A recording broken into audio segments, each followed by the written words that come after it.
রাতের বেলা শোয়ার আগে পড়বেন 33 বার সুবহানাল্লাহ, 33 বার আলহামদুলিল্লাহ এবং 34 বার আল্লাহু আকবার। আল্লাহর পক্ষ থেকে আপনার শরীরে শক্তি আসবে। এটা যারা নিয়মিত আমল করে আল্লাহর পক্ষ থেকে তাদের শরীরে শক্তি আসে। হ্যাঁ, কারণ এইটা রাসূল সাল্লাল্লাহু আলাইহি ওয়াসাল্লাম কাকে শিখিয়ে দিয়েছেন? তার মেয়ে ফাতিমা রাদিয়াল্লাহু আনহাকে। ফাতিমা রাদিয়াল্লাহু আনহা এবং আলী রাদিয়াল্লাহু আনহু তারা দুজন গিয়েছেন আল্লাহ রাসূলের দরবারে, গিয়ে বলেছেন আমাদেরকে একজন দাসী বা দাস দিন, বাসার অনেক কাজ আমরা করতে পারি না, লাগে না কাজের মানুষ। নবী সাল্লাল্লাহু আলাইহি ওয়াসাল্লাম বলছেন যে আমি কি তোমাদেরকে এমন কিছু শিখিয়ে দিব যেটা তোমাদের এই দাস দাসের অভাব পূরণ করে দিবে, প্রয়োজন হবে না? অবশ্যই শিখিয়ে দিন।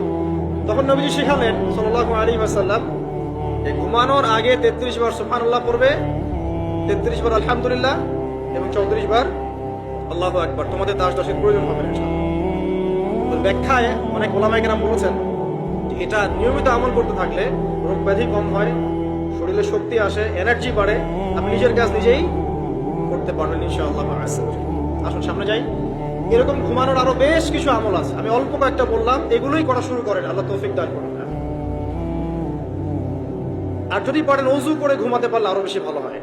এবার আপনি ঘুমাচ্ছেন ডান কাত হয়ে, কি পড়বেন এই সময়? আল্লাহুম্মা বিসমিকা আমুতু ওয়া আহইয়া, আলহামদুলিল্লাহ, দোয়া সবার মুখস্থ আছে। এবার ঘুমান। এই যে ঘুমাচ্ছেন আপনি 3 ঘন্টা বা 4.5 ঘন্টা বা 6 ঘন্টা, আপনার এই পুরো ঘুমটা হবে ইবাদত ইনশাআল্লাহ। এবং পবিত্র অবস্থায় ঘুমানোর অভ্যাস করতে থাকলে আল্লাহর পক্ষ থেকে আপনি সত্য স্বপ্ন দেখতে পারেন।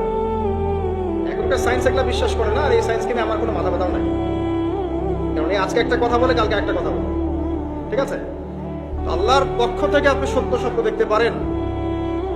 ইউসুফ আলাইহিস সালাম জেলখানায় বন্দী, সূরা ইউসুফ পড়ে দেখেন। তখন কয়েদিদের মধ্যে 2 জন স্বপ্ন দেখেছে।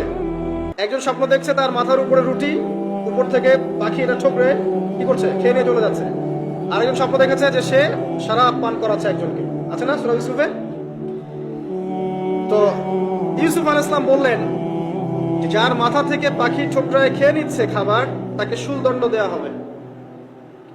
আর যে শরাব পান করাচ্ছে সে অতি শীঘ্রই মুক্ত হয়ে যাবে, জেল থেকে ছাড়া হয়ে যাবে। কয়দিন পর তাই হলো। এই যে স্বপ্ন যারা দেখেছে এরা কি মুসলিম? এই স্বপ্ন যারা দেখেছে এরা কিন্তু মুসলিম না। ইউসুফ আলাইহিস সালাম মুসলিম, তিনি আল্লাহর নবী, তিনি স্বপ্নের ব্যাখ্যা করছেন, কিন্তু এখানে একজন অমুসলিমের স্বপ্ন সত্য হয়েছে। একজন অমুসলিমকে আল্লাহ পাক স্বপ্ন দেখাতে পারেন, দলিল আছে কোরআনে।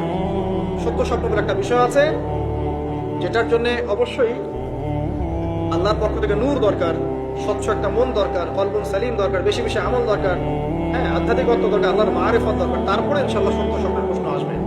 সারাদিন টিভি দেখে, গান সিরিয়াল দেখে, গালিগালাজ করে, গীবত তহমত করে, খোঁচাখুচি করে, চুলাচুলি করে, এদের সাথে সত্য স্বপ্নের কি সম্পর্ক?